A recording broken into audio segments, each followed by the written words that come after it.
Hello and welcome to the Pens and Pixels podcast. I'm your host, Cal G, and to my left is the coordinator extraordinaire, Mike Kent. The podcast is the place to come to if you want to hear about the art and news of video games, comics, and movies that week.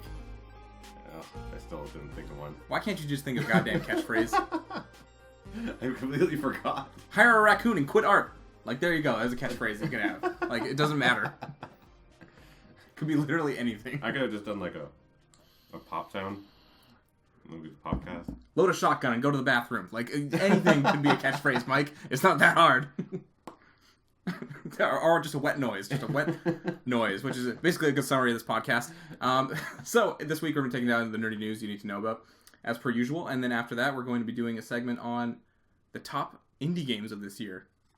Strikingly, a lot of them are the same ones we mentioned last year, because indie development, it's an arduous process, and, yes. you know, things happen, but we feel the need to give them a mention again. Yes. There's a lot of first-timers, and they're like, next year, of course, and then... Yeah, as I'm sure next year we'll have some that were on this one that, yes, we'll cross over once again. Yes. Is there any housekeeping, Mike? No, none. None. Yes. None. That's it? Really? None? Okay. Nothing. CGX? CGX, just go see CGX. I've said that now 6 times. So. All right. CGX is still a thing, people. If you haven't heard that before 6 times, if you want to hear it 6 more times again, come see us at Capital Game Expo. Hal and I will be there. Artist Alley. More wet noises. I'm trying to... Yeah, that one. There we go. All right. The tongue pop, what is that? No, I learned it's different. It's not the clicking of the tongue. Like the drag queen tongue pop is that you're supposed to stick your tongue to the top of the roof of your mouth and then suck hard enough that it pops it down and makes a pop sound. So you hear the difference? Like, I bet this is good audio entertainment. On to the Newsy News. Mike, first up, we got some Beauty and the Beast news. Ooh. Disney refuses to cut gay scene for Malaysian release. Ooh. This makes it sound a lot more hardcore than I'm sure it is. No, but it already got banned on this, didn't it, in one of the states in the U.S.? Yes, in Alabama, I believe. Yeah, I think it's Alabama. Yeah. Alabama. Yeah, there you go. Yep. Banned by cinema in Alabama. Oh, by a cinema in Alabama. So just one guy who really doesn't fucking approve of it. Just the one run by Reverend Phelps. Like. Yes. Yeah, exactly. So we can't blame the whole state. The scene has already attracted controversy. In Russia, the film was approved to release with a restrictive rating. So you have to be 16 or older to see it in Russia. Oh, God. I don't know what the scene is. That's the thing. Oh. They don't specify in this article. Beauty and the Beast is just hitting theaters tonight as we're recording this, so maybe it'll come out after that. Again, I think, honestly, it's probably going to be Josh Gad's character, LeClue, giving like Gaston a longing stare at some point. Like he's gonna be hitting on those 3 triplet girls, and he's just gonna be like, you know, like doing a long sigh or something. Like just an implication. Yeah. Like I don't think he's gonna be beating his little meat in a room over fucking while he's singing like nobody beats his meat like Gaston. You know, I don't think that's gonna be happening. But you know, the title makes it sound like that's what it is. Cut for gay scene. Like no. Well, the thing too is that of all characters, LeFou is like 3rd tier. Like he's barely in the. He's in the initial introduction. He's Gaston's sidekick. Yeah, and then he disappears. Like that's it. Like the rest of the time it's Belle and the Beast in the castle. Like that's it. Yeah, 90% of it. Yeah. Yeah. So like he's barely on screen. I would have been a little bit more understanding about like all the gay content in it if like they made fucking Lumiere gay. Like you know, like okay. Yeah. There's your giant gay fucking. Instead of molesting that candle duster behind the thing, he's doing it to the clock. Yeah. Oh, let me spin your fucking wheel. Putting my hole in your gears. Or my finger in your gears, sorry. Oh, just make it 9 o'clock again. Yeah, do it again. 9 o'clock. Oh, yeah. Make it 69 o'clock. Yeah, I can't do it. Make it 69 o'clock. Oh, lick my wick. Yeah. Like, yeah, you're right. Like, I can't imagine, unless every scene with LeFou is like, he's like, you know, it's from his perspective, and he's like zooming in on Gaston's ass, like slow pan. Then the director's like sitting back in his chair, like, like, is this a little much? No, fuck off. It's art. Now reach out to touch it. Again, I just can't imagine what this would be that would be like so egregious that people would like want to cut it, but like just like even making the character gay is, I guess, the big. But you're right. Like, there's nothing you could, unless he's like exposing himself. Like every time he comes on scene, he's like, Gaston, I'm so good to see you. Zip. You know, like just it's like, stop it, LeFou. I told you no. You know, like every single time he comes in, it gets to be some sort of sexual assault. Yeah. Like even when he's falling off the cliff, he's like, Gaston, zip. Yeah, he unsheathes and just like Jake goes down after him. Yeah. He's just curling his little leg, fucking chest hairs out. Yeah, again, so it's really dumb. I mean, in Malaysia, I guess homosexual activity remains illegal. Yeah, okay. I guess that's why.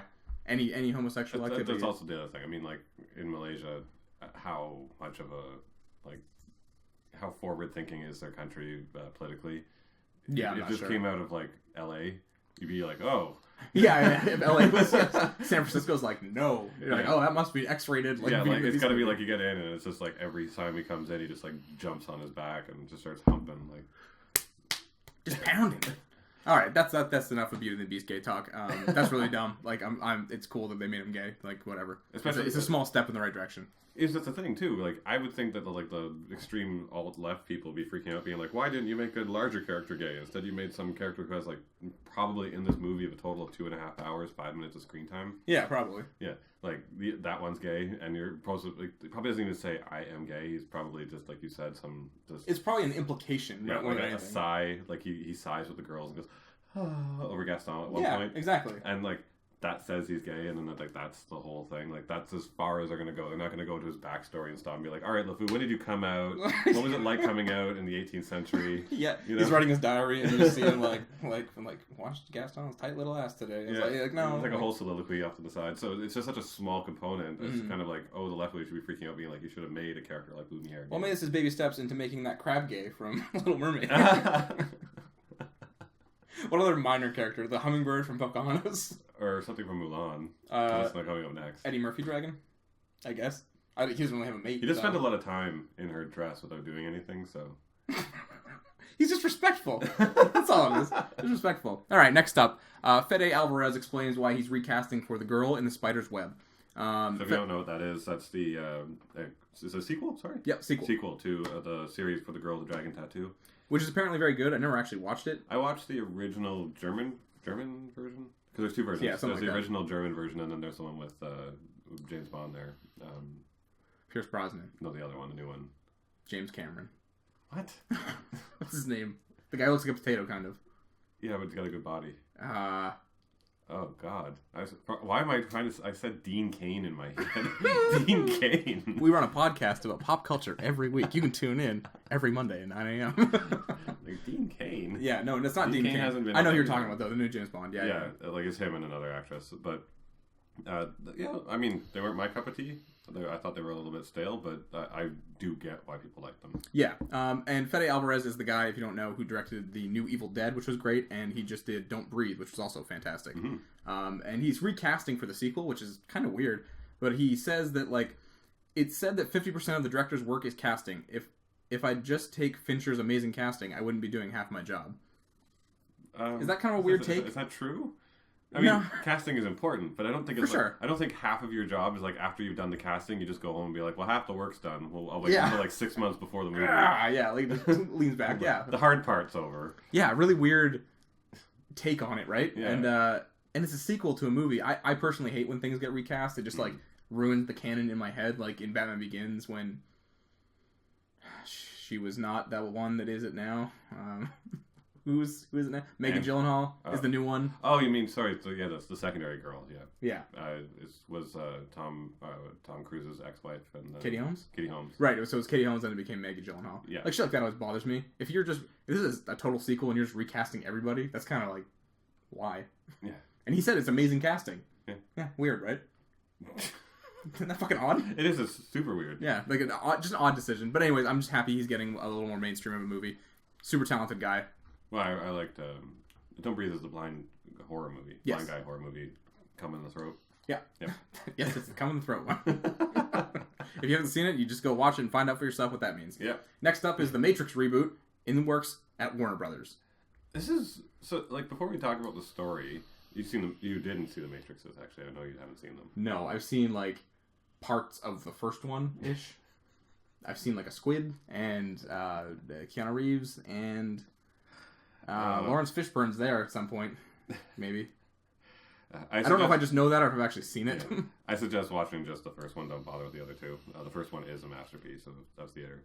I always still kind of always want to question, like with the Wachowski sisters now, what happened with them? Because the first movie is a written masterpiece. It broke everyone's mind. It like everyone who can make fun of it now and be like humans would be a bad battery, blah blah blah. I'm like, you're talking about the science of robots, like in the future. This is sci-fi. Just like go with it, people.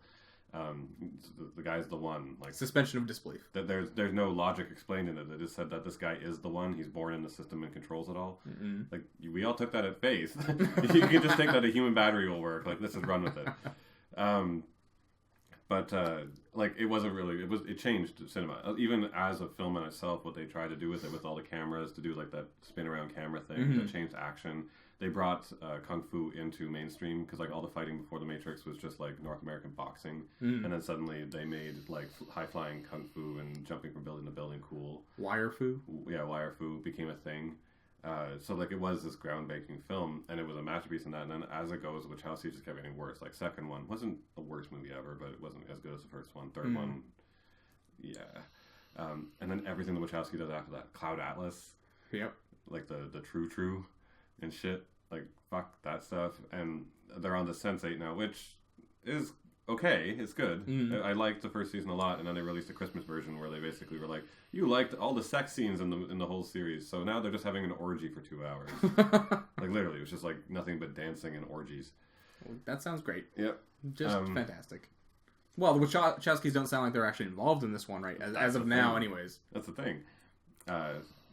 But as an interest towards this franchise, as it was, like the whole story wrapped up and came to an end, and you know, like the de-evolution of the Wachowskis, I'm interested to see what would happen, but I also don't want them to do anything. You know what I mean?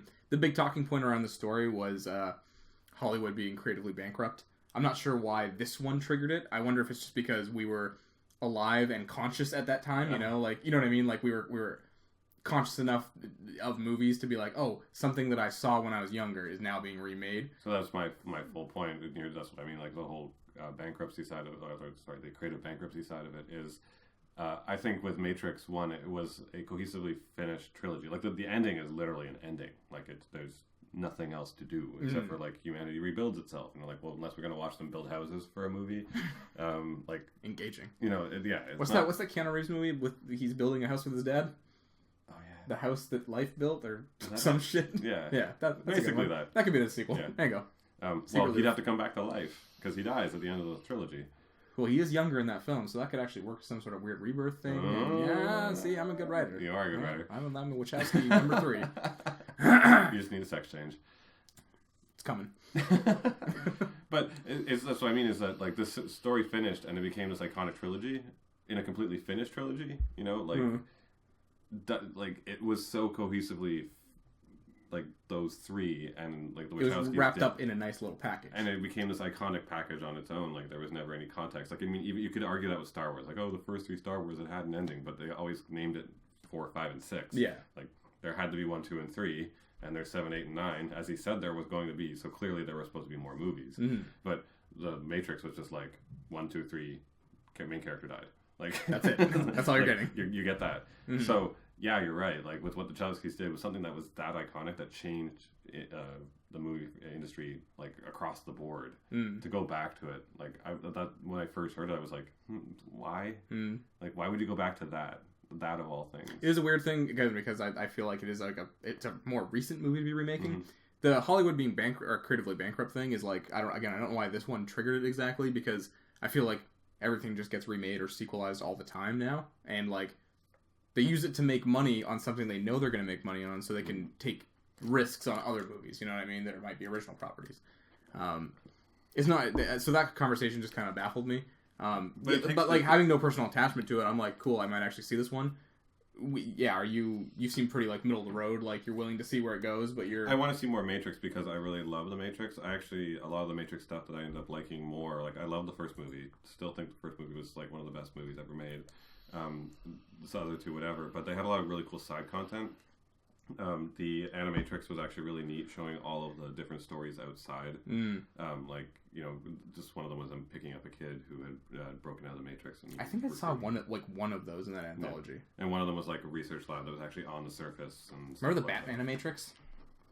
Oh God, yeah. Yeah. That one. Some of them were pretty good. I like some of them. I like the art style on all of them. Yes. Yes, that's the thing. They were very cool art styles, cool. yeah. Not all the stories were actually great, but there were some cool ones. I like the one with the kids telling each other what, like, they thought Batman was. Like, they saw the Batman, and it was like, he's a vampire in one, and he's a fucking man in a suit, and whatever. It was cool. But there was oh, it was 2 movies. It was for the first Matrix and the second Matrix. The first time I ever got into the making of, I never used to watch those. Like, everyone had, like, the making of Blade Runner. I'd be like, pew! You know? But I forget why I ever even bothered to sit down, but I had Enter the Matrix, which was the making of Matrix 1 and 2. And it was all the behind-the-scenes stuff. And it was so well put together, and it was so cool to watch these people going through what at the time was one of the most epic film endeavors ever done. And what the actors put themselves through, because some of the stuff was extreme. Watching like the actress Carrie-Anne Moss who played Trinity, like do one of her cartwheels, and they have it on film while she was practicing. Snap her ankle when she landed. Oh my god! So you just see it land and go, and you're like, ah! Sounds fucking awful. Yeah, and the best part of it was I was watching her, and she's like snapped her ankle, and then she's like, oh my god, and I'm like, oh shit, and then she goes, oh crap, I can't keep doing the movie, and I'm like, what an actress! Like, you just snapped your ankle, and instead of just being like, take me to the hospital, you're like, I can't keep filming. Like, what a girl! You know? Like, you get down with your bad self. Like, I loved all that content around it, and I was really excited about that whole component, but there's a part of me that's kind of just like, you know, this was what it was inside of the history of film. It does seem odd to go back and touch it again. Sure. I always, when I think about remakes and stuff now, I always think about the Total Recall remake, where that just kind of came and went like a fart in the wind, and it was just like, whatever. And like, when anyone mentions Total Recall now, we know what one they're talking about. They're talking about the Arnold one. Like, that, it just doesn't matter. It was bad, so no one thought about fucking Colin Farrell again for another 6 years, and it was fine. You say Last Airbender, you don't think about the movie. Exactly, yeah. It doesn't necessarily ruin anything, you know? Like, and I feel like The Matrix it has such reverence now from people that, like, whoever's going to be in charge of this is really going to try to do it right. It's not going to be like a quick cash grab. It seems like something that, like, let's take our time and make something as groundbreaking as the first one, or at least attempt to. I got more reassured because I responded to my initial reaction where I thought obviously the Wachowskis would do it since they literally created the Matrix, but I have very little faith in them because every movie they make seems to just be fucking weird and bad and worse and worse, because like they did that stupid one with the dog boy, and didn't they? Airbud. That'd be amazing. I want to see the Wachowskis do Airbud. I want to see every director do Airbud. Martin Scorsese. That'd be fucking great. That'd be great. No, the stupid sci-fi one, Jupiter Ascending. Yeah. That was Wachowskis, wasn't it? Yes, it was. I believe so. And it was also one of the worst movies ever made. Yeah, that's what I keep hearing. Yeah. No, it was. But like, and then Sense8 is like their last redeeming quality, and even then, that's like at times you're like, dude, it's still not like great. It's like middling. Yeah. So like they're not involved. Hopefully. Yeah. Oh, hopefully. Fingers crossed. We'll see what happens with that. Yeah. More developments as it comes. Next up, Ridley Scott just revealed the next Alien prequel title, which is. So if you missed last week, he's also insistent that he will have 6 more films in him or some garbage. Yeah. He just keeps rambling on at this point.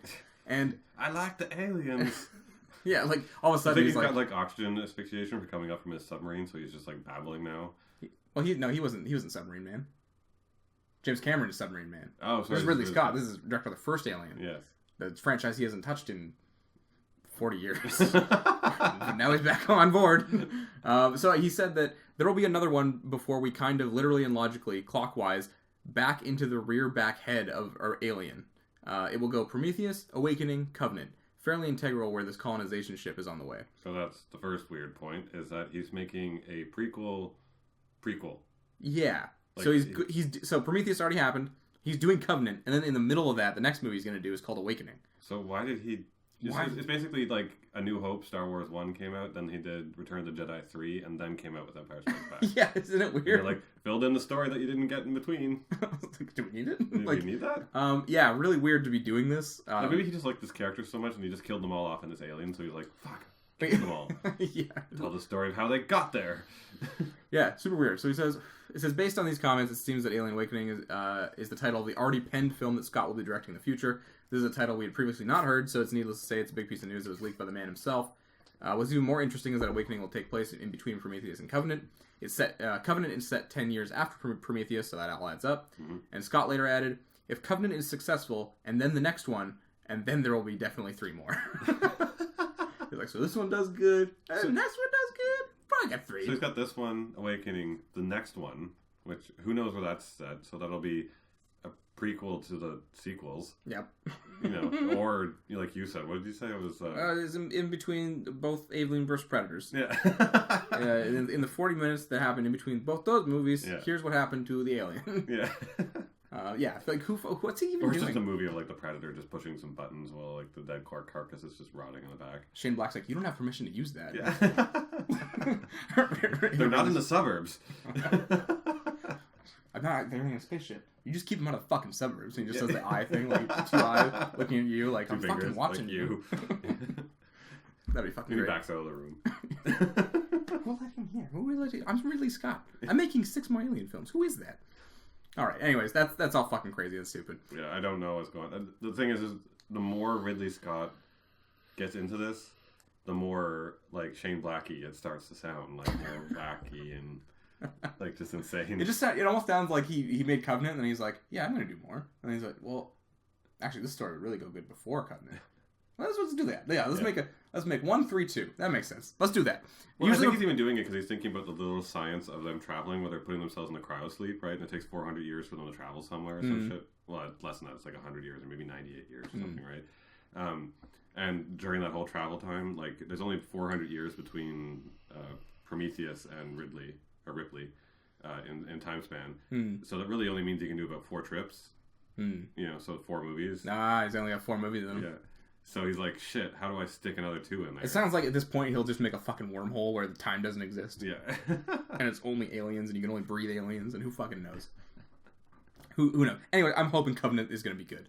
Alright, next up, let's get into some superhero news. Starting off with DC. Hot mess. Okay. Oh, God. DC wants one of these 5 properties ready to release in 2018. So, according to Justin Kroll of Variety, with Batman likely shooting in 2018... that's our next story, but Batman's likely to shoot in 2018. WB would still like one more DC property to shoot this year other than Aquaman. The 5 films being considered are Sirens, which is Gotham City Sirens. Yep. Flash, which we know is getting a page 1 rewrite, so that won't happen. Nope. Green Lantern. Which hasn't even done anything. Aside from some casting rumors, we have nothing. Yeah, there's not even a script. Suicide Squad 2, which if you start writing it this year and try to start shooting it this year, is going to end up as bad as the first one, even if you have Mel Gibson. Yep. And Dark Universe, which is the Justice League Dark. Justice League Dark, which as an animated feature failed. Yeah, it was bad. So here's some... that said, if the scripts aren't ready to go, the studio is content just shooting Aquaman this year until the films are ready to go. Is what he followed up with. So that's the question. Why not just, if they're like shooting Aquaman now, right? Finish shooting it, and then just rush the production out. Like, just don't go through too many rounds of edits and rush it out. Because it's supposed to come out this year? Aquaman? Yeah. No, next year. So just, get it out this year. Yeah, I guess, right? Like, it's already been shooting. We already well, it says ready to release in 2018. They're talking about next year. They want something to release next year. No, I know. Yeah. Oh, but what time of the year is Aquaman's early in the year, I guess? Then? It must be, yeah. Yeah, okay. So then maybe that does fit. So I guess that's all they care. Yeah, they want another property to shoot this year other than Aquaman. So yeah, they want something for next year, because I don't think they have anything. So I got a headline that said, like, should DC just focus on Aquaman and give up on the rest? And that's the big question. And I'm on the opinion of yes. Well, here's what we know so far about these films. Let's go over that first. Sirens just had David Ayer and Margot Robbie attached, with Black Mask maybe being the villain. That's a good one. We didn't hear, but Black Mask is great. That'd be amazing. Script is being written by Geneva Robertson Dorette, who wrote for Tomb Raider and Sherlock Holmes 3. We don't know how Tomb Raider movie is going to pan out, so... The new Tomb Raider or the old one, though? That's a great question. It's a great question, Mike. Because if it's the Angelina Jolie one and Sherlock Holmes 3, then I have no faith. Sherlock Holmes 3 isn't even out yet either, though, right? That's the Robert Downey Jr. one? Yeah. I thought the third one was out. I thought there was only 2 out. No, it's for Tomb Raider, the newest one. Oh. And Sherlock Holmes 3, which is announced but not out yet. Yeah, there's only 2. So we have actually no way of... No bar. We have no bar for this man. I thought it was a woman. Geneva? Oh, you're right. I have no idea. Yeah. Again, let's Google this. It's a woman. I don't know. There's a ton of things here, but yeah, you're right. It's Justin Lin. Okay. Justin Lin. No, that's Alicia Vikander. No, that's her. Okay, this is maybe her. Or is this... No, this is Alicia Vikander again. Oh. Who's Geneva? What's happening? I think Geneva's a female name, but I'm not going to make a judgment. Yeah. It's a woman. Well, I mean, what are you basing that off of? Oh, I thought that picture there. No, that's nothing. Yeah. Okay, Geneva is genderless for now until we find out. I think it's a woman. I think it's genderless. Okay, so The Flash has no director, and the film is undergoing a page one rewrite. Yep. So we already know that there's no way Flash coming out next year. No. Green Lantern Corps exists. That's literally all we know. Script is being written by David S. Goyer and Justin Rhodes.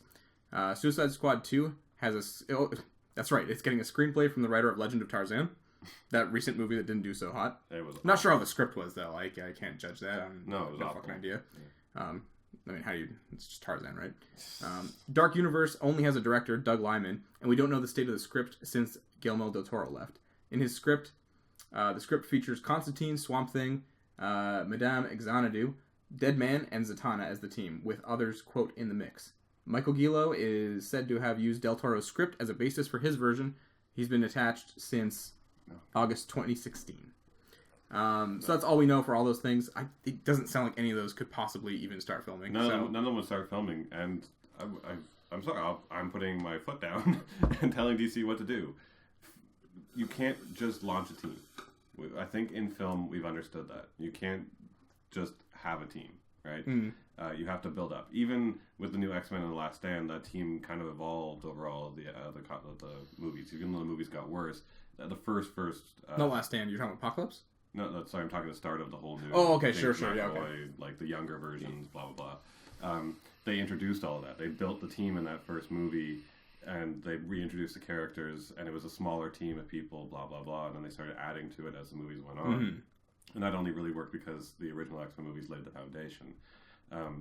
But guys, back the fuck off. Release Aquaman. Wonder Woman is coming out this year. Release Aquaman next year. Just work on getting out your next character. Just work on making them good, and then people will come to see more of them. Yeah.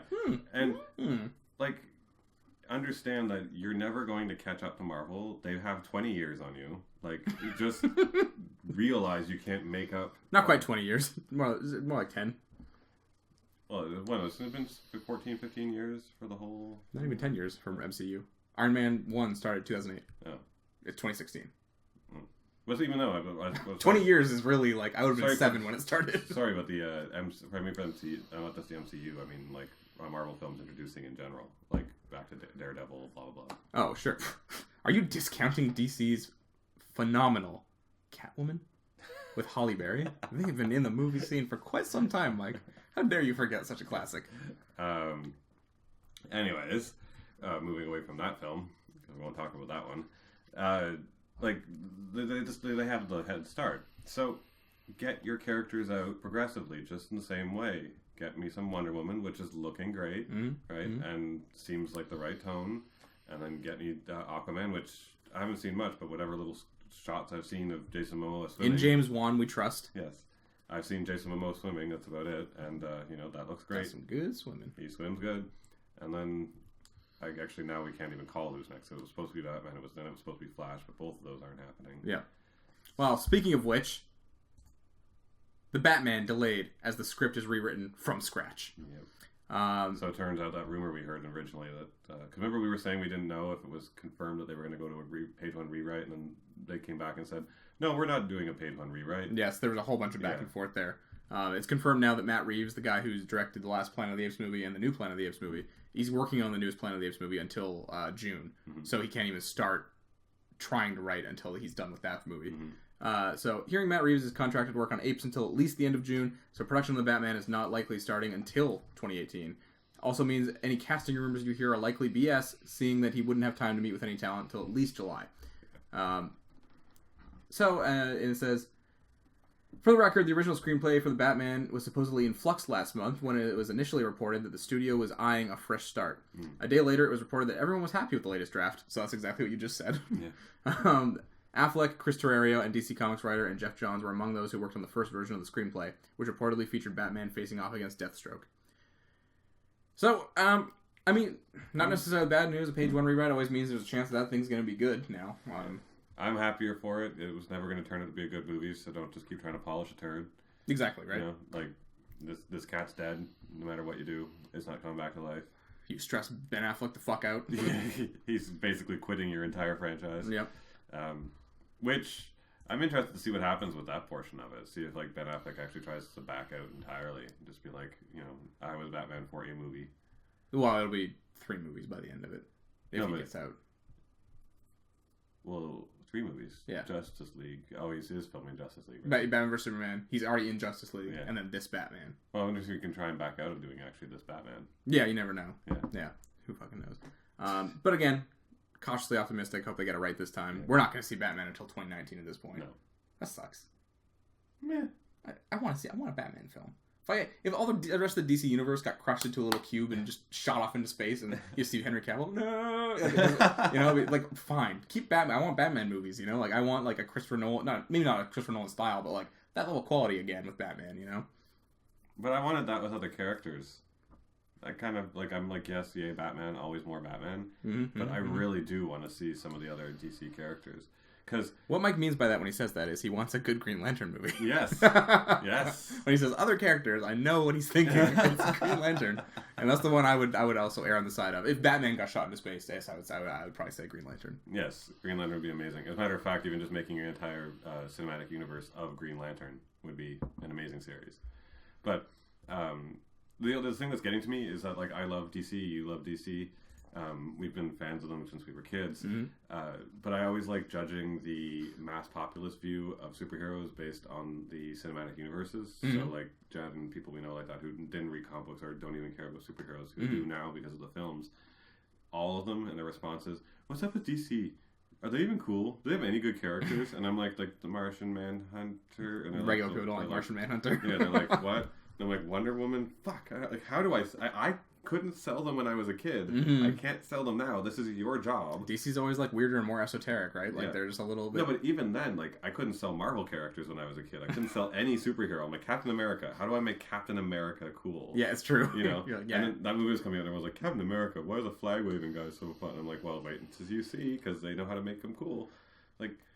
No, Marvel's like, here's Paul Rudd, but he's small. Yeah. People are like, oh my god, you know? Like, yeah, exactly. So I want DC to have the same thing, so people can go back and be like, Martian Manhunter sounds dumb, and I'll be like, well, not really. Here's Brendel Cooch Bundlecax, and he has a cape. Yeah. Enjoy. Yeah, like, ah! Anyways, okay, next up, last bit of DC news we have here is Man of Steel 2 sets sights on Matthew Vaughn to direct. Matthew Vaughn, if you don't know, is the director of Kickass, the first Kingsman, and X-Men First Class, and also something called Stardust, which Mike enjoyed, apparently. Yeah, it was cute. And I like all those movies, except for Stardust, I don't know what it is. But Kickass, Kingsman, and X-Men First Class, those are all good movies. You like Kingsman a little more than I do, but... Kingsman is my favorite of all those. That's the one. Actually, I would probably say the same thing, because I didn't like Kickass as much as a lot of other people did. And I like First Class is probably like my second favorite X-Men movie. It's either that or Logan.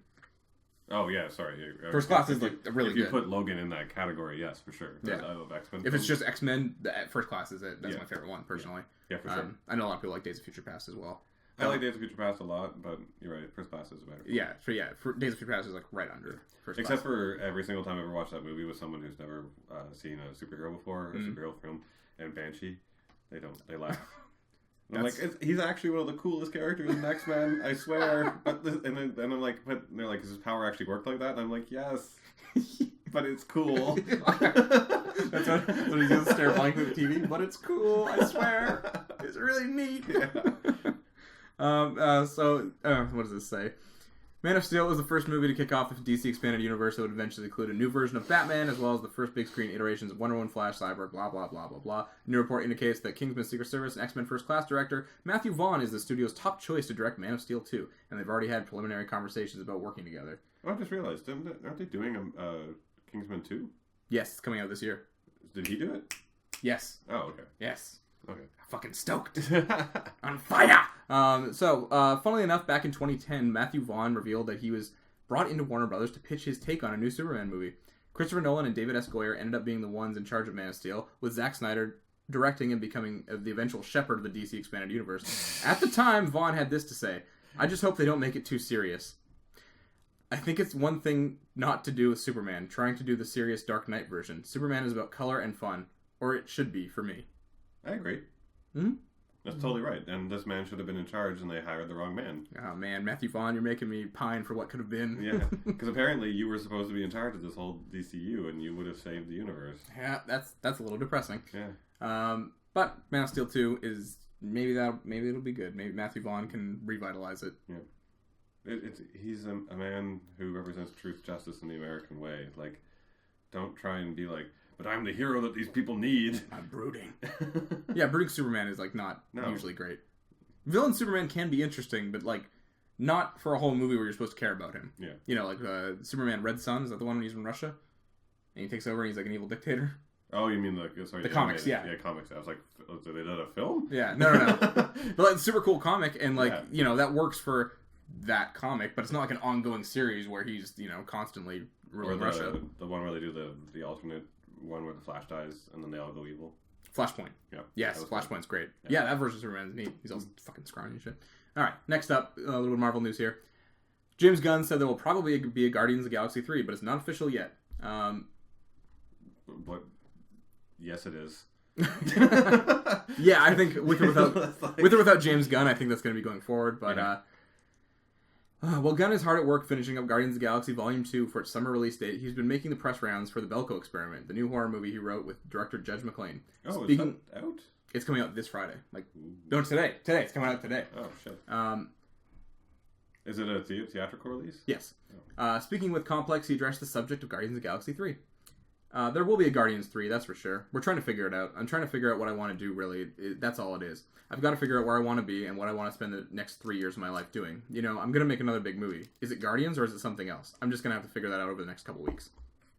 That's fair. And then it got updated. Speaking with Yahoo, Gunn clarified his comments. Specifically, he says that Guardians of the Galaxy 3 is almost assuredly going to happen. It's just not official yet. There are no specific plans for Guardians of the Galaxy Volume 3, but we know unless something goes horribly, which is always possible, you never know, I think that Marvel would want to make another movie. Marvel chief Kevin Feige said a year and a half ago, yeah, one of our things we'd be thinking about would be a Guardians 3. So, there you go. It's going to happen. The only thing without James Gunn is I wonder if like someone else will be able to maintain the tone. And one of the things about Guardians that's the most interesting part about it is that it's actually the most universally accessible film out of all the MCU films. For sure. Like, every film has always got someone who goes, oh, I didn't get into that. I don't like Iron Man or Captain America or whatever, right? All the way up to the Avengers. But I've sat down for multiple family dinners and they're like, let's watch Guardians. Like, every family sits down and watches it and everyone likes it. And like, my parents liked it. Yeah, like everyone likes it. It's universally not attainable but reachable, or you know what I mean? Yeah, they can grasp it. It's just it's just food for everybody, you know. I think a big reason that for its success, from what I always thought, was the Guardians of the Galaxy weren't huge. Like, not a lot of people knew about them. No. So there wasn't a lot. There was no talk of people like, you know, crossing their arms or put their hands on hips, being like, well, that's not what they did. And I'm mad. I'm sure there were those people, but like, it was a very small community because like they were obscure enough that everyone was just like, oh, this is cool, and they just went along with it. It was definitely an obscurity thing, you know.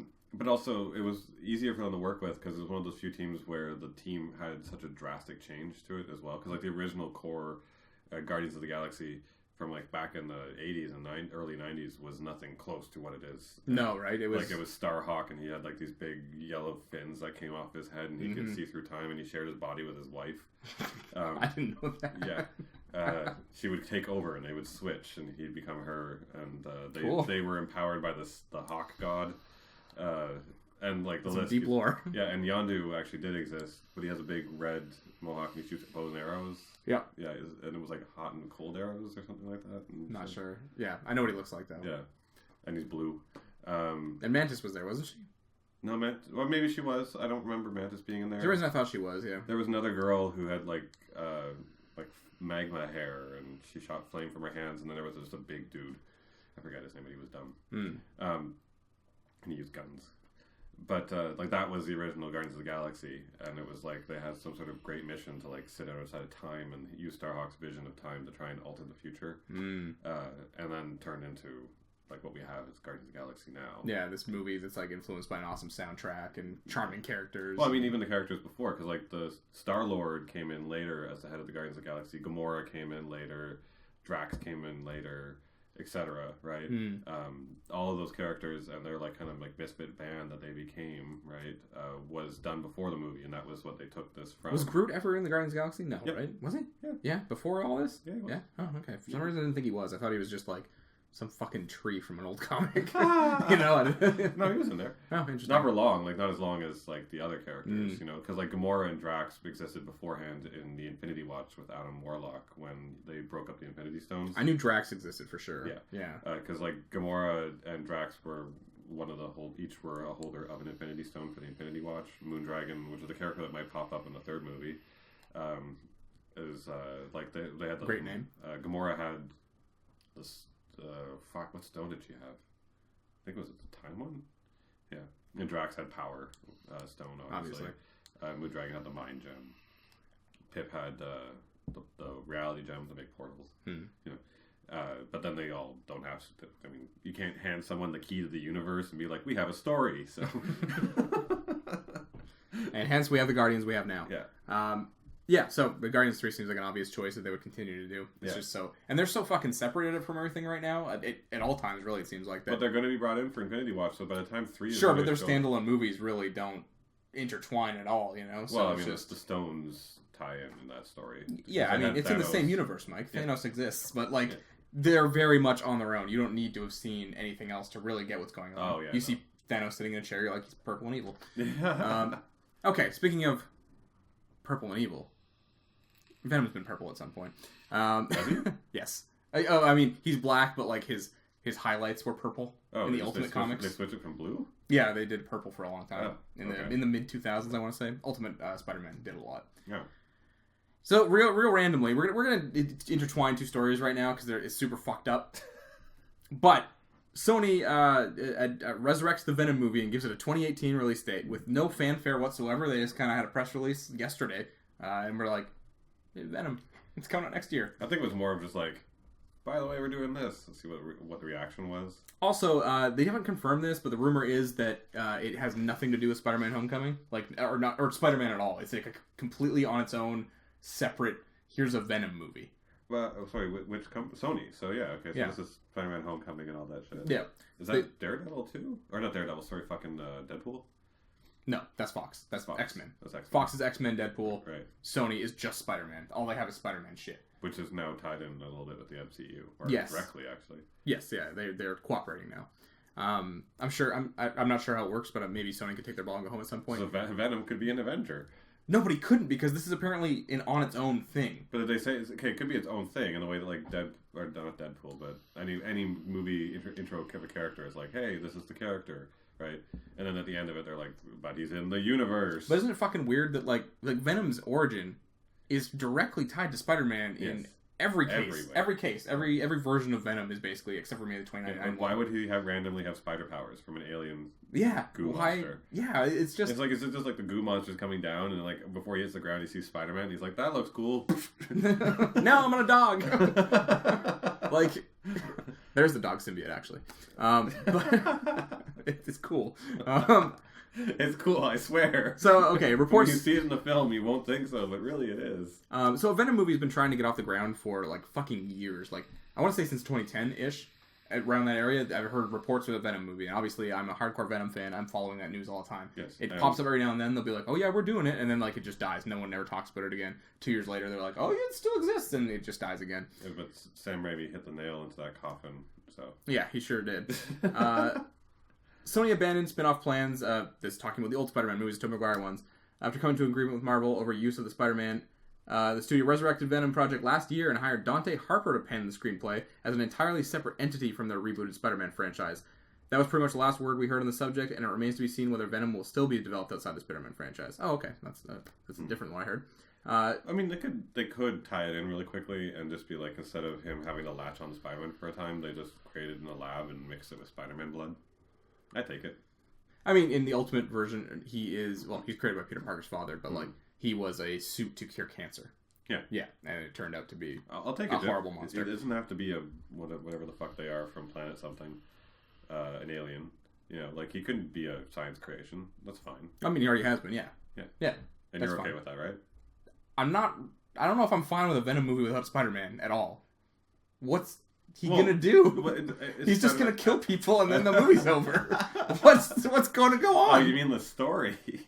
What's gonna happen? Even rejecting the origin, he can be a cancer suit or whatever. I don't care. That's fine. But like once he goes on someone and becomes a Venom, What is gonna happen? What happens? It's literally the origin that takes 20 minutes. Spider-Man is his rival, his arch nemesis, the reason he like hates and feels like. What are you gonna do if it is completely separate? You know, like that is what are you gonna do aside from a horror movie where Venom is killing people? It would be kind of cool that way, though. Actually, if you think about it, if they made like a from the villain, which is kind of apparently becoming a thing, point of view movie in a horror context, right? Yeah. I mean, you have to have your moral and your story get told, and it would be complicated to figure out. You're right. Like, what would that be? Yeah, it'd be exactly. Yeah, it'd be hard to. Yeah, it would be difficult. But I think there could be something really if they had the people behind it, they could make up something really cool. I'm running through my head right now. The thing is, I would take Carnage in that direction rather than Venom. Venom becomes a good guy. But Venom has way more fan base than Carnage. Sure. But, you know, if they plan on eventually making Venom a good guy or part of the Avengers or whatever the fuck they want to do with it, our audience is going to be like, okay, why is that tooth thing that killed all those people in the first movie, why is he with them? Is he good now? And he's like, oh yeah. You know, like what's the... It would be difficult to do that, right? Like he was a horrible slasher monster in the first one, and this one he's like, I'm fighting to defend alongside Chris Pratt. You know, like it's just weird. Like that would be a weird thing. Carnage would do a slasher movie, in my mind, a little better. Yeah, we know what they could do is instead of a slasher film is do a Dexter kind of thing. Mm-hmm. Like, it goes on him, it drives him over that edge. Because, like, beforehand, he would never kill anyone, the character, let's just, if it's Eddie Brock or whoever. And well, hopefully it actually is on Eddie Brock. But goes on him, and then it pushes him past that line where he does only kill bad people, right? Like a Punisher, too. Like, kind of a Punisher story. And what they're going to do with that as Punisher, even in his series. Well, and Venom's had a storyline like that before, Lethal Protector, where he's did that for a while. Yeah. And, like, that's the question even for the Punisher TV series. Is, like, what the fuck is they going to do with Punisher for a whole 12 episodes? Punisher's whole thing is that he just, like, hates bad guys. I'm betting that's going to be a big part of it. Yeah. Okay, let's get to the next part of the story, though. Yeah. So, if you don't know, there's a movie called Life, and it stars Ryan Reynolds and Jake Gyllenhaal and some other asshole, I have no idea. Just pretty boys on space stations. Yeah. And it just takes place in space, and there's an alien that takes over the ship, basically, right? Yep. And it's this little white gooey thing. Like Tentacly gooey thing. And the newest trailer just got released like 2 days ago as a recording of this. And people are starting to make theories that this Life movie, because of... just skip forward like 5 minutes if you don't want to hear spoilers for Life at all. If you consider a trailer a spoiler. This is your warning. Do it now. So in Life, there's a giant black tentacle at some point, or tentacles, and they're coming out of the ship, and they're it looks like they're ending up back at Earth, and the alien will be on Earth. And people are somehow speculating that this is going to be a Venom prequel because of the timing of this trailer and the fact that they announced a new Venom movie. They're really thinking that this is going to be... Why would they ever do that for a character as...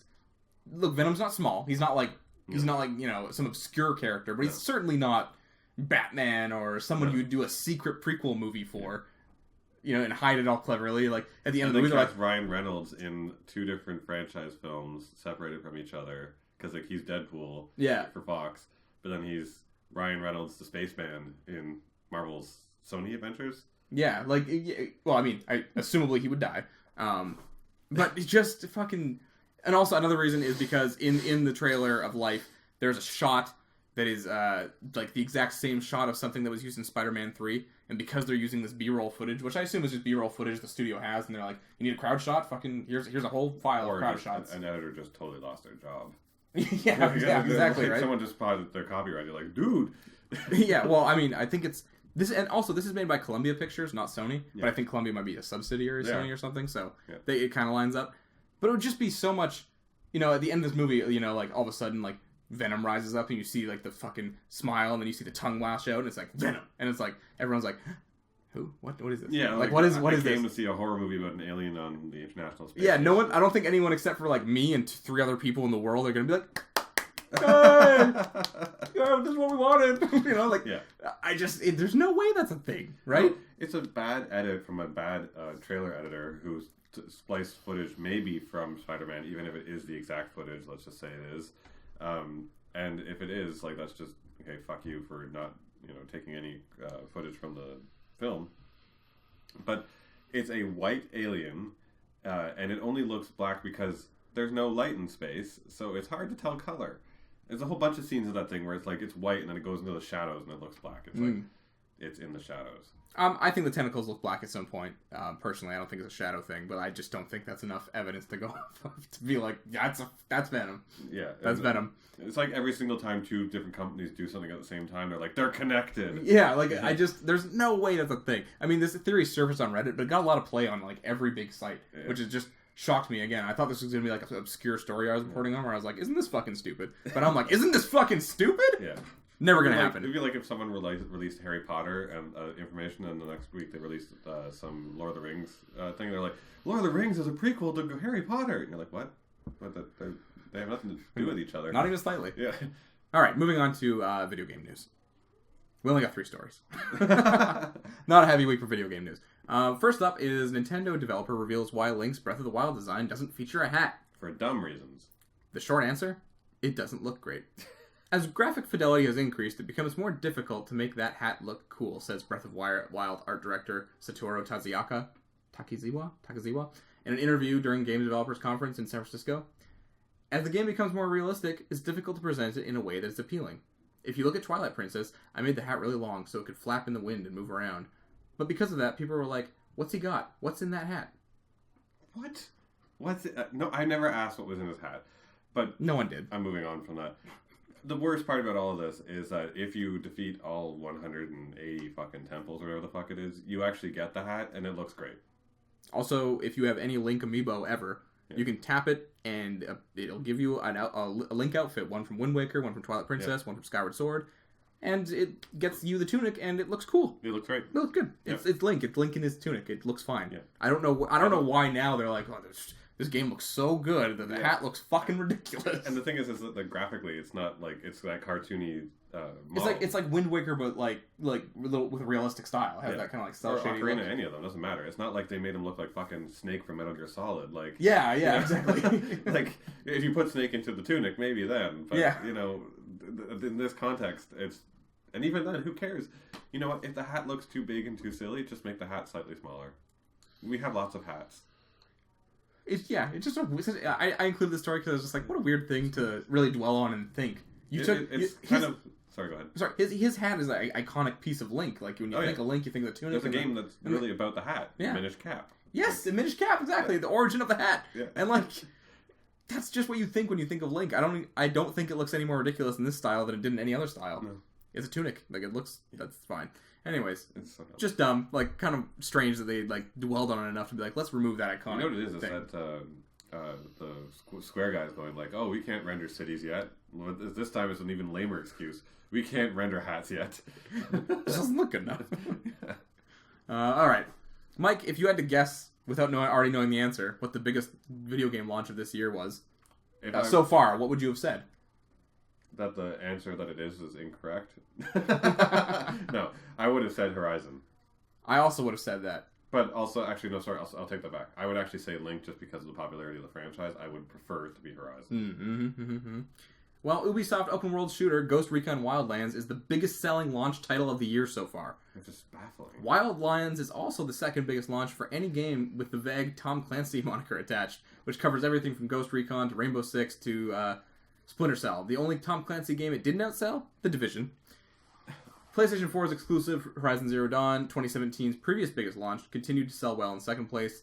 LEGO World, the toy company's take on Minecraft, stacked up at third, and Zelda Breath of the Wild was fourth. Meanwhile, as a positive sign, people are buying the Switch. It really couldn't have been Legend of Zelda selling the best at this point because there's not enough Switches out there. Yeah. But there's a Wii U version, which... not to say there's a ton of Wii U's out there either, really, but... No, but most of my friends who are playing it right now are playing on the Wii U. They can go buy Stitches for it. Switches, whatever.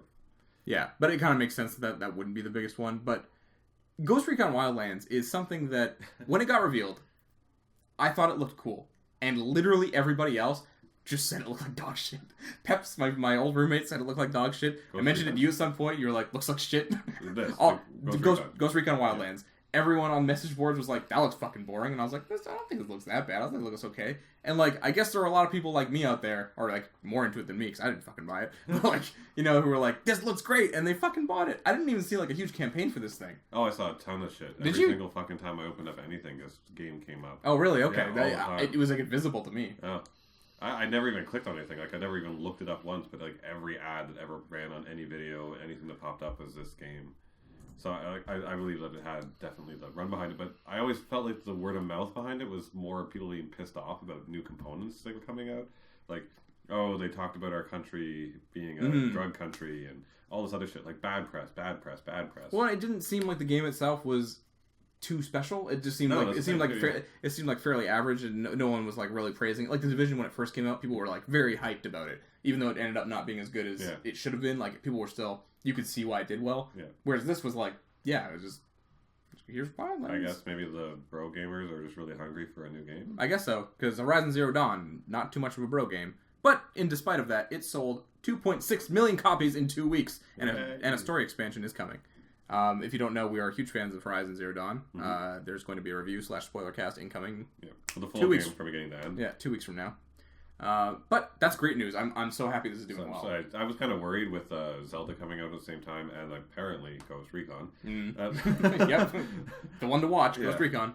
That the sales wouldn't be so great on it because new franchises are tests to studios, right? Oh, for sure, yeah. And like there could have been a chance that no matter how good of a game it wasn't going to sell well, and then we'd have to sit around and wait like 7 or 8 years until they're like, by the way, remember Horizon, that cult indie amazing game that was perfect? Like now you're going to get something that's like not as good but later. You're like, great. But apparently people are eating it up, so that's just absolutely amazing. Yeah, and I have no doubt that it'll sell, like probably 6 million by the end of the year or something. It'll be a contender for Game of the Year. Will it win? For sure. It should. Will it? Well, I mean, win? we don't know that yet. We have a lot of year to go. Yes. Shadow of Mordor is still going to go on August. Shadow of Mordor. I bet that's going to fucking... It looks fine. I don't mean to hate on that game. But certainly not a contender to beat Horizon. But yeah, I'm just glad that, it looks like a sequel is on our hands. Actually, there was a story that... There's a sequel, and I think I mean an expansion, like a story expansion. Yeah. No, that's not... I'm transitioning to another story that I wasn't going to include. Why are you going to fucking interrupt me? I'm not even going to give you this... No. Guerrilla is right now, they are hiring for... they just put out new job listings for... people who can animate specifically animals very well, and shit like that. So okay, they're basically like Horizon Zero Dawn 2 subtitle. Yes, exactly right. Like that. That seems like where they're going with it, and I'm glad because they've crafted a really cool world, really cool story. Skill set. Like who sits around and goes like, I'm an animal animator. Yeah, like right. Like you think you'd be like, I'm pretty good at everything. Like you're just an animator usually, and then they come in and be like, can you animate animals? I'm like, oh, I've done that a few times. You don't like sit around and be like, I only animate dogs. They leave the room. They look into the two-way mirror. They're like, he's the #1 dog animator in the world. Yeah. He's the #1. We need to have him on here. No one else can draw or animate dogs like he can. Well, so can we see his portfolio? It's just dogs, just humping. just humping. Okay, so after the break, we're gonna be going over the top 10 indies of 2017 to keep your eye on. We'll be right back after this. Stay tuned.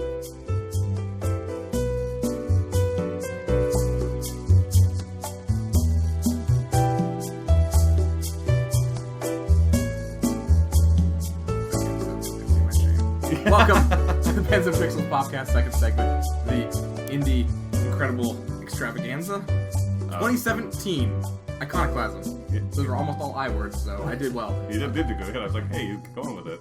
Iconoclasm doesn't fit there at all, but that's fine. No, it is an I word. Yeah. So in this segment, we're going to be going down the 2017 indie games you should keep your eye on. The first half of the list is stuff we've mentioned before, but was last year. You're probably a new listener. You want to keep your eye on these fucking things. Yeah, so we're going to go over down the games that are indie games, very specifically indie games that have either been talked about or coming up that look interesting to us. The thing about Cal and I, though, whenever we pick indie games, most of the time, like, we turn it on and it's not like, oh, look at that cool mechanic. We're like, hey, that's pretty. It's true. We pick a lot based on art style, which is, that's what they want, too, because if it's a regular-looking platformer, say, if they have an interesting art style, that's at least something to set it out, It's one of the few times, too, where an artist in a game gets free reign. Yeah, that's true. I mean, like, most of the other time, they're like, it has to look like every other AAA game out there, but with your flair on it. So you're looking at everyone else's work and trying to mimic it. I mean, Horizon's an amazing piece of concept work, but it is, at the end of the day, a third-person game with that hyper-realism. Exactly, it's hyper-realism. Like, instead of being sit back and going, like, I want something that looks like a German cartoon. Like, Yeah, exactly. Like Captain Mouse and Shoe, Yeah, like when you're Cuphead, you can do 1930s like animation style, and like it's totally okay. Yeah. No, there's no big publisher being like, what the fuck is this? So let's start the list off with one of our favorites from last year that didn't come out, but it's apparently coming out this year. Death's Gambit. I'm also going to put footage up on the YouTube. Yeah, so the trailers for each one are going to be up on the YouTube version, so if you want to pop over to that instead and see the trailers while we talk, then go ahead and do that. But Death's Gambit looks like this awesome, like, Dark Soulsian style 2D experience. With a splash of, climb up giant monster. Shadow of the Colossus. Shadow of the Colossus. You get a grappling hook, and you're, like, going from, like, the arm point to arm point, and, like, just scaling this giant creature. All in like kind of a nice 2D fashion. This was the one that you were following that Twitter of, and they started saying like, we're making new pixel art, and suddenly the pixel art took like this massive jump up. Yeah, it looked. Well, I mean, I thought it looked pretty good before, but it looks even better now. Yeah, like they had in the beginning. I saw this, and you were way more excited, and I was like, well, you know, visually it hasn't gotten to a point where. And then you started talking about the Twitter account where they were like, hey, by the way, check out this like chest, and you're like, what? Yeah. Your chest looks better than the rest of your game. So they've gone back over it visually, and they've really upped the game. Yeah, it looks fantastic. Especially just the, I guess the special effects coming off the weapons and stuff look incredible.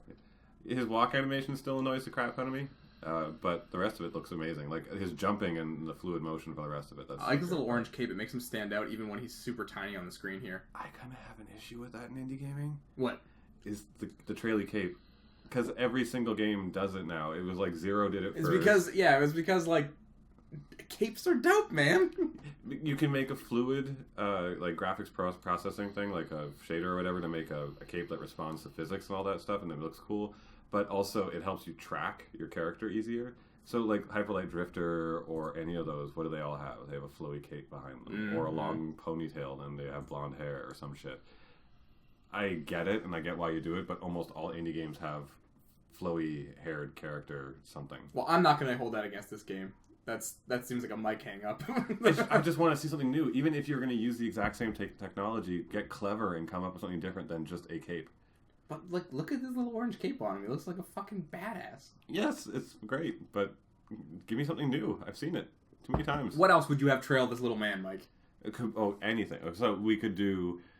like a tail coming from his head. No, we could do like 4 chains coming out of his back, right? Like it's like a kind of a cape thing. Like just change the armor up in its type, you know, and don't make it so clear that you're like this is your way of tracking the character. I think that's basically what it is, right? Yeah. Like don't make it just as bright orange. Instead, pick your color palettes for your entire environment correctly, so that your character always kind of stands out in contrasts. And go look back to the classic 2D games of like Super Nintendo days.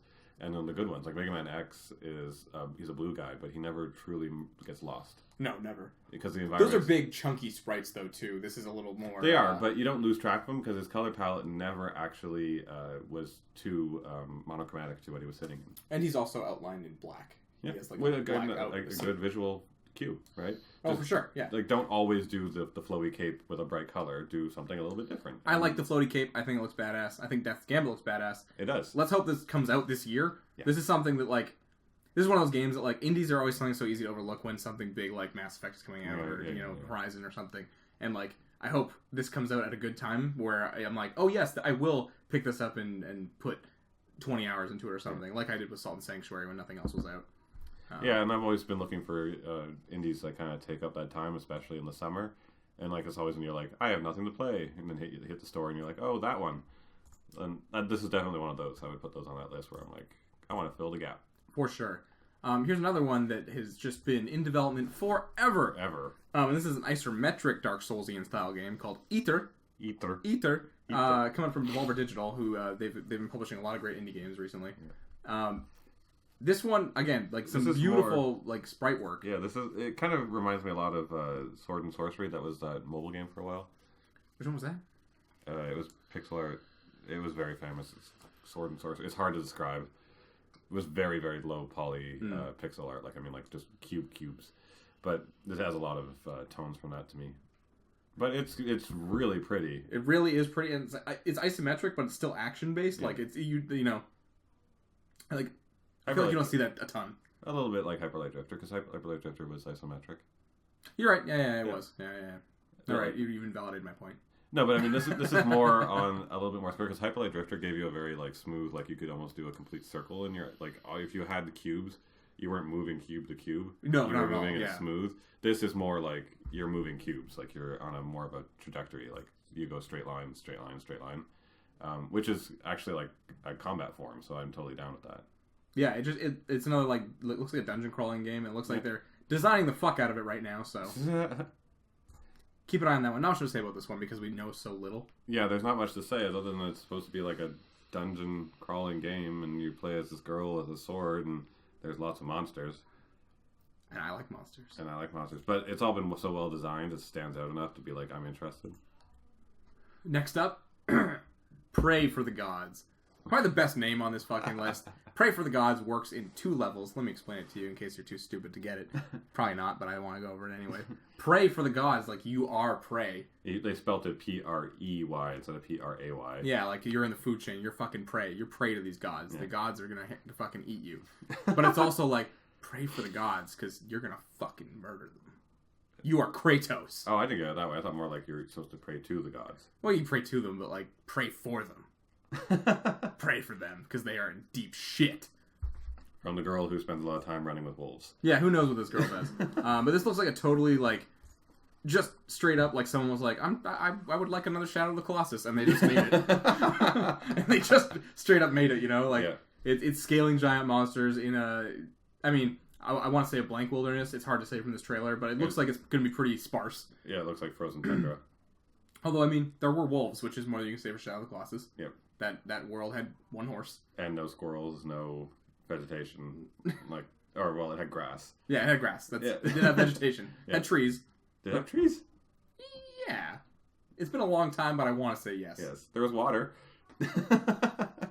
Indeed, there was. But again, not much to go off with this game, but I think everyone should keep their eye on it because Shadow of the Colossus was amazing. I'm always impressed with indie developers who actually go away from the pixel art side. I mean, big fan of pixel art, big fan of the indie, like, pixel gamey world that is indie gaming. But, because it is. It's like, if you think indie, you go to those kind of games right away. Oh, for sure. You automatically think pixel art style. And they're easier to make. But this is full 3D... and it looks pretty good. It looks pretty good. I mean, it's not like, PS4 current gen kind of stuff. It's no Horizon. No. But I'm reasonably impressed by the fact that this is not, even a Square Enix sub studio property. Yeah. Yeah. Oh, man, there's like a grappling gun. Yeah. And all this shit and a giant oh, my God, you're scaling a giant bone bird. Oh yeah, that's dope. Again, we'll put this up in the trailers on the YouTube version. For sure. That's a cool ass monster design. I really like that one. That's a good monster design. This is just a shot of her falling for like 9 years. But again, pray for the gods. That one looks cool. Everyone keep your eye on it. The only thing I say as a warning for Pray for the Gods is when you watch the trailers, they're extremely drawn out. There are a lot of like, she walks slowly next to wolves. She stands in white for a long time. She falls slowly for a long you will have time to contemplate your death. If you put the trailers together in the right clips, like you get the ones of her grappling on and trying to crawl up his back, or she's getting picked up and almost eaten by the Yeti and stuff like that. Like the components where you see it, you're like, oh, I get it. You wanted Shadow of the Colossus, and you went and made me another one. Like, great. And that's the thing. Ever since Shadow of the Colossus, everyone's been sitting back being like, I want to climb up a giant monster and stab it in its weak point on its head. Like, yeah. Why can't we just... How hard is that, game developers? Just do it again. Do it again. Like, we literally don't want anything different. It's weird. There's been other games that have tried to tackle that, actually.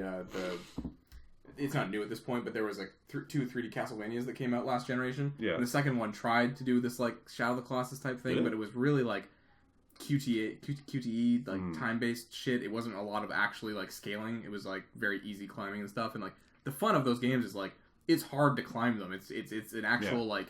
tough thing to scale to the top of it because it's shaking you off and you need to like regain your stamina and shit. So it did a half-assed job at like what should have been a really cool thing. Yeah.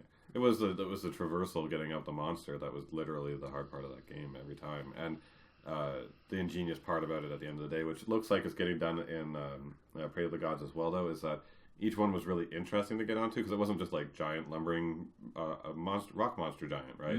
The next one was like a fucking lizard. Then there was like I was horrified of the one in the water. I'm like, how am I supposed to? I'm just gonna sit here in the water and have it come to me. Yeah. And I'm like, this is not a plan. You rode your horse to the water and jumped in. Like, where is my plan? Where is your tool? You're just like, I got a sword. True. No. So this kind of felt like they captured that, like with the bird and the Yeti. Yeah, for sure. I'm looking forward to seeing what more they have to throw at us. Yeah. Hopefully, again, that comes out 2017. These all should be coming out 2017. whether or not they do, like we said, you might be hearing about them next year again on our indie podcast. Next up is Crossing Souls, another one I believe we mentioned last year. Again from Devolver Digital, publishing Great Games. This one looks like a total weird, like, 80s... This is Burger King Kids Club hologram, fucking Stranger... the Burger King Kids Club, that's excellent. It is, doesn't it? It looks Didn't like they remind you of that? Kids Club. Yeah, they totally are. And or that, or like the raccoons, or like all the weird fucking 80s... Yeah, Raccoons is a Canadian, like, cartoon that was actually animated in Ottawa, I believe, right? Yeah. So, all the creators live here. Yeah, that's right. Yeah. So, like, yeah, you're right. It does kind of look like that, too. And, or, like, you remember those 1, 2, 3, 4, 5, 6, 7, 8, 9, 10, 11, 12. Yeah, totally. Yeah, like that. It's giving you those vibes, and it's, like, very bright and colorful, and it looks, you said this earlier, it was a good observation, that it kind of reminds you of, like, Earthbound. Earthbound a lot. Yeah. It's giving off this, like, wacky, like, RPG vibe. But it also gives it off, because, like, all the, like, I guess the story, it was just, I mean, good guess, whoever did. There's no way to know. Yeah, it's real hard to tell. There's hologram people. But there's like 4 or 5 kids, and they see holograms or to another dimension, which is again a little bit like Earthbound. And you're like riding a bike away from cops, which is totally Stranger Things. Yeah, and then there's a fucking Sphinx. What? Yeah, that Egypt man. Oh yeah, like he's riding a giant robot. Sorry, that's what you mean.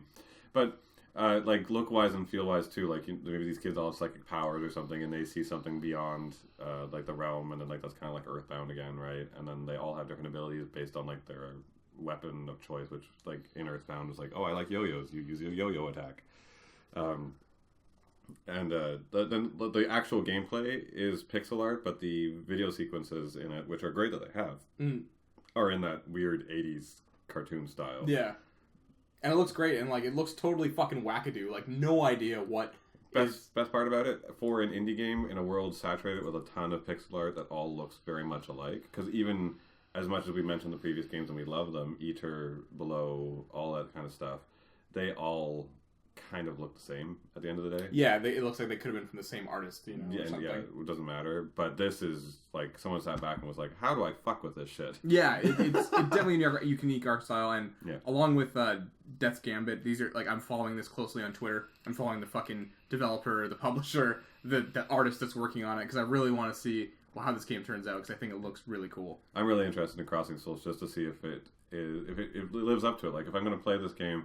Is it going to get that wacky craziness without getting too indie arty, where they're like trying to make it mean a lot instead of just being like, this is a lot of fun and crazy? It looks goofy. Like that's the thing. I feel like it's leaning into the goofball style. I hope it does. Like I hope they don't. It's try a fucking ghost librarian. They're just ripping off Ghostbusters and shit. Like this is great. I hope. Yeah, I hope too. Yeah, because there's a fat holographic man in a chair. I think it looks awesome. I think so too. You're right, though. Yeah, it could go in a different direction, but I don't think it will. I don't think it will, but that's my only fear is like maybe they take it the wrong way instead of just being like, let's just kind of half laugh at this. For sure. Next up is, as Mike mentioned, Below, which is supposed to be coming out this year. The developers went on to say that like they were not going to talk about this game at all again until they have a firm release date, because they just have delayed it too many times now. If you don't know Below, I mean, it's going to be up on the YouTube. You can check it out. But it's a dungeon crawler through and through. You're going down. You're going below, and you're trying to make your way, assumably, to the bottom of this thing. Mm-hmm. And I think it is a procedurally generated levels, but there are key point levels. Like there's levels like if you go down 10, then you get to this one. That one's supposed to be a particular one. Mm-hmm. They had this on demo at a few PAXs, and I think they even had it up at E3. The game looked pretty complete, and they were talking a lot about it like it was complete. So I guess this is my concern with this game, is that if it was that complete when they were showing it off, like they were like revving up for a release, and usually when you start demoing your game, you're like, all right, we're about to go, and then suddenly you go right back to like, who knows when we're getting this out. Even as an indie dev, I'm like, shit, did someone play it? They all play it and go, don't know if I would buy this. And they're like, fuck, we got to go back and rethink.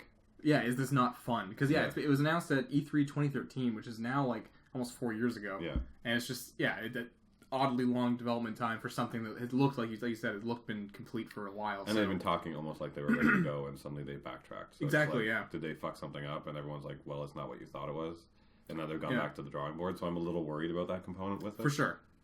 I still think it looks interesting and something to keep your eye on, as always. Again, I wouldn't play this one, even though I think it's pretty, because I'm not into the, like...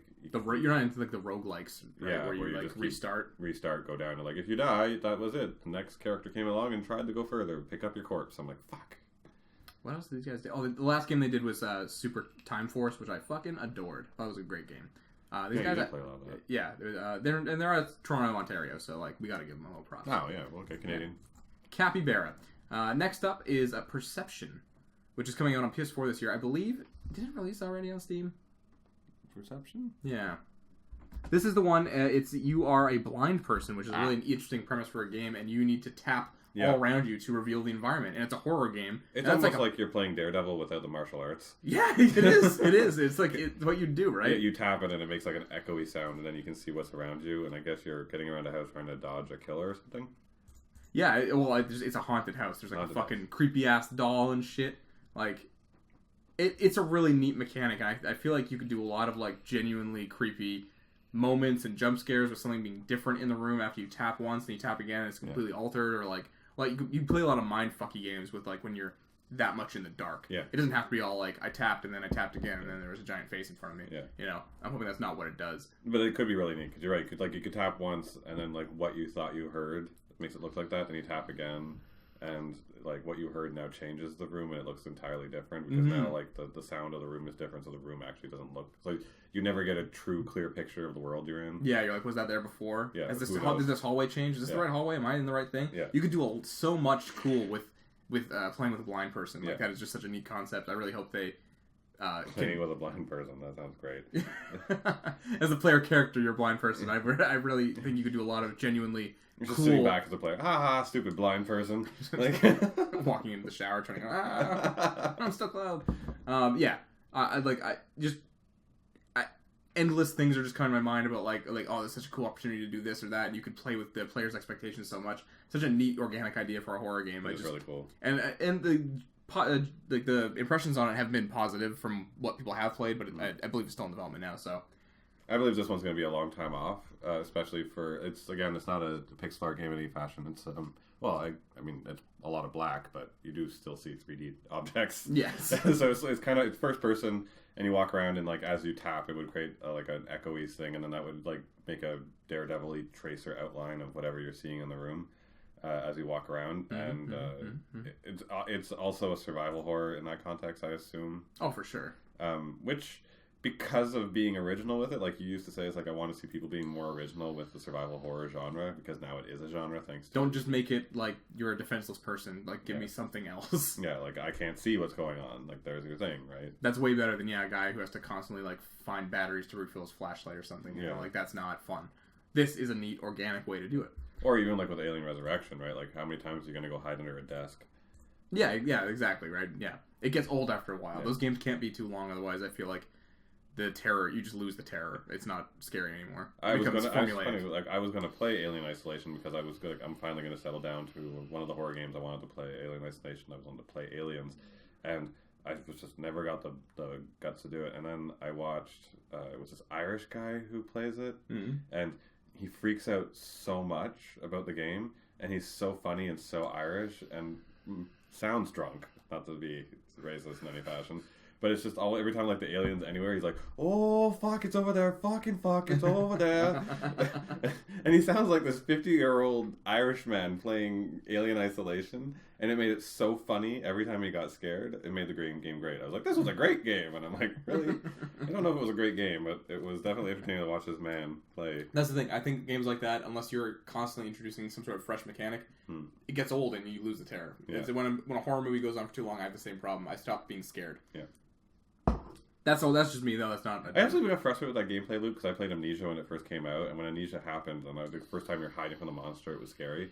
And then after a while, when it stopped being scary, I kept charging out in the hallways because I wasn't scared anymore, and it'd be there, and I'd be like, fucking God, why was it there? I just need to go get the thing. Exactly. You lose the terror, and it becomes a formulaic process of having to hide. And you just, like, wipe out the fear. Like, beforehand, you were, like, slowly opening doors, and then after a while, you're just like... you're like, if it's around here, I'll go hide. It'll be fine. Yeah. Alright, next up is Knights and Bikes. And this was oh my God, this was announced last year. It's coming out this year. Okay. So this This one is, I'm not really honestly sure what it is, but I fucking love the art style. Yeah, this was definitely a Cal art love. This one is totally, like you said, it reminded you a lot. It was very evocative of Double Fine, the Psychonauts people. It is very much like Double And Fine. it is. It's very like these exaggerated, like, cartoon styles. It looks like something out of a storybook, right? Like, just such a super charming art style. What I'm getting from the story from the trailer, which is probably up right now on YouTube, is it seems like these two kids go off and like go buy something, and I guess that their trailer park is getting bulldozed, and they want to try and save their families from the bulldozers, but instead it's like their imaginary world of what it is to go save their town, their trailer park, and they're like using all the goofy toys you had as a kid, like, you know, your bike, but now your bike has like, you know, it's special grips to help you get through the mud, and then you use your like frisbees as attacks, and those are your special abilities and stuff like that. It's very cute and playing up on like what I think is supposed to be like a child's imagination on saving the day. Yeah, it looks very like creative and cute. Yeah. I'm not sure what the gameplay systems are. Like the frisbee tossing, I couldn't tell if that was like a RPG thing or if it was actually like action based and you're throwing it or what it is. But I can't read a lot into it. That's the thing. But if you are into like the esoteric, like crazy cute art styles of indie games, this is definitely one to keep your eye on. Like, yeah, this required someone to sit back and develop a style and figure it all out. Like, it's definitely a work of art on its own. Oh, for sure. Whether or not the game's going to be interesting or good or anything like that, I don't know. Yeah, but it seems like there's upgrade systems. Like there's upgrading your bike and upgrading your equipment. And that's stuff the thing. Like it's deceptive, right? Like it looks very like this cute little weird game, and then it's like, does it actually have like super complex systems in it? Like. So we'll have to see. I mean, we'll have to wait until we even see more to figure out what kind of game it is. It's definitely, obviously, playing up on like the cuteness factor, but it feels like one of those dark, cute factors. Like not like ha ha ha. Think about how funny and cute this all is. It's more like these kids are sad and desperate, but they're still children. So I agree. Next up, Battlechasers: Night War. So this is a big one for me. Well, this is, and we're both big fans of the artist behind this. Oh my god, Joe Mad. I have worshipped that man forever. He was the first comic book artist I ever bothered learning the name of. When I first saw his work, it was so different from everyone else's. This weird mix of anime meets North American style. So Joe Mantua's work, I highly suggest looking up. He did the Darkstalkers. What's the name of that stupid game with the guy who's death? Oh, I was gonna say Darkstalkers. Yeah. Not Death Stranding. Death something. No. Jesus fucking Christ. Something Strider? Dark. Strider? Something Strider? Jeez, one second. You talk, I'll look it up. We're bad today for that. He is. But he did 2 games that he did the entire art for. Brilliant work. And then he used to do X-Men comic books for a long time. He's done... Did he do DC? Joe Mad's done some DC. Oh, yeah, for sure. Yeah. He's been a little bit everywhere. He's been a little bit of everywhere. But his work is iconic, and it's gorgeous stuff. I love it. I know a lot of artists today who kind of draw like him ever since. Darksiders. Darksiders. Yeah, it's such a random generic name. Like, yeah. Okay. It was a game about the guy who was death, but he was a giant hulking beast of a man. Yes. And he punched stuff. But, so anyways, enough about Joe Mad. He's amazing. But one of his greatest iconic works was originally when he finished off with doing his last main comic book was him going off on his own. I think it was with Top Cow to do Battlechasers, a comic book of his own. Image Comics. Image, sorry. Again, one of the indie publishers from the early 90s. And I bought every issue the second it came out. I loved that comic book so much. Really, really good. And everyone else did. I don't know the reason as to why that ever got canceled, Battlechasers, because it was very popular. But anyways, went away. But to bring back his little baby that he created himself, he's decided to make Battlechasers the game, which has been in production for a very long time. Yeah, it's been quite a while now. Yeah. But it looks like kind of like a classical RPG / dungeon game. Yeah, it 3D with his art as everything. Based literally on Battlechasers, like you're literally playing the characters from the comic book. Which is like, yes, please, God, give me more. Yeah, no, really cool. I love Joe Mad's art style. I love how chunky everything feels. It has like a weight and like it's just yeah.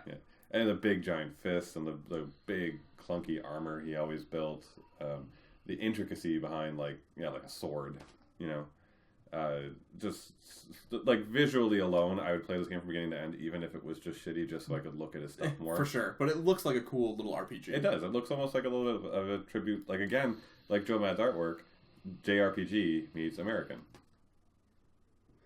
Couldn't say it better myself, Mike. Yeah. Yeah, no, it looks great. Keep your eye on this one. I feel like this one's almost treading the line of indie. It is because it was a Kickstarter game, but, like, he is a big enough name that it's like, this one has recognition. We don't really need to... Well, that's the thing, too, right? Because, like, Joe Mad wanted this... He wanted Battlechasers to be his baby. He didn't want anyone else to have it. That's why he went with Image. And that... Because, like, Image was the big man to let small publishers and artists take off stories of their own. That's where Fathom came from and all that other stuff. But with this game, I think he's doing the same thing. He probably could have taken that to anyone, and it would have been like, Joe Mad, Battlechasers, yeah, of course. Oh, for sure. You know? But he was like, no, I want this to be mine. So you're right, he did kickstart it off, and then now they're finally in production. It seems like it's going slow, but especially since all of the art at the end of the day relies on one man. Yep. Like, he has to draw everything, and then everyone else has to just go make it into models. Like, he's just now a machine. I believe his brother is actually part of the 3D modeling team, if I remember correctly. Yeah. Next up is Jenny LeClue. This Detectivu. looks so cute. This is another fantastic, almost storybook art style. I actually like this one a lot more. I do too. The sharp angles, and, like, it is just a fucking visual feast, I want to say. Yeah. It is fucking lovely looking. Really enjoy it. It gives me a bit of a Nickelodeon and that harsh line kind of, like, very geometric build kind of look, which is actually getting really popular with a lot of current animation studios, including Ottawa's Mercury studio. But the game itself, I think actually, as the name is a parody for what the story is kind of based around, which is Nancy Drew, and then the name of the character in it is Jenny LeClue. Jenny LeClue. And it's a mystery. You go around and you're going to be solving the mystery to try and get your mother off from a murder charge. Well, and it seems like that, you know, it's from the perspective of the author who's writing the book. Yeah. You know, and you're helping, like, craft the story. And it looks like, for an adventure game, it looks like it has a lot of interesting mechanics. It has a lot of mechanics. Like, it seems like more than just, like, King's Quest, click and find a book, and then there's your clue. Yeah, it's not just, like, Yeah. pointing and clicking. It looks like you're actually traversing the world. It looks like there's a lot of, shining like... lights on things, and, like, there's ways to unlock certain clues and spot certain things. So maybe you actually have to play out a lot of It looks like there's some stuff. choice, like, with the notepad things, like the, you know, and... Yeah, I'm actually really looking forward to this one. I only found this one today when I figured we were going to do this segment, and I was like, oh, how have I not heard of this? Yeah. And also, it's very clear that this one has a very straight tone. It's not like the Bikes one, where... Knights and Bikes, where like what's going to be the tone of this? This is like, we're going to be funny. Yeah. Yeah. We're going to be like this charming, like, Nancy Drew type thing. Yeah. Turning your mom, run from the police. Yeah, these fucking choices. Yeah, like, I'm super curious about this one. And it's coming out on PS4. Even has an upgrade system we just saw, and, like, yeah, it's going to be on PS4, and I'm highly interested in this, just simply based on originality and art. For sure. Fuck, this trailer was posted in 2015. When is this coming out? Indie gamers. It says pre-order now, so that's maybe coming to Steam, PS4, and mobile. Doesn't actually have a date yet. Doesn't look like. Oh, that's a shame. But sometime this year. So yeah, look forward to this one for sure. This is one of my favorites on the list overall. Yeah. And the last one, which is out on Steam now. Oh. So if you wanted to play it, you could.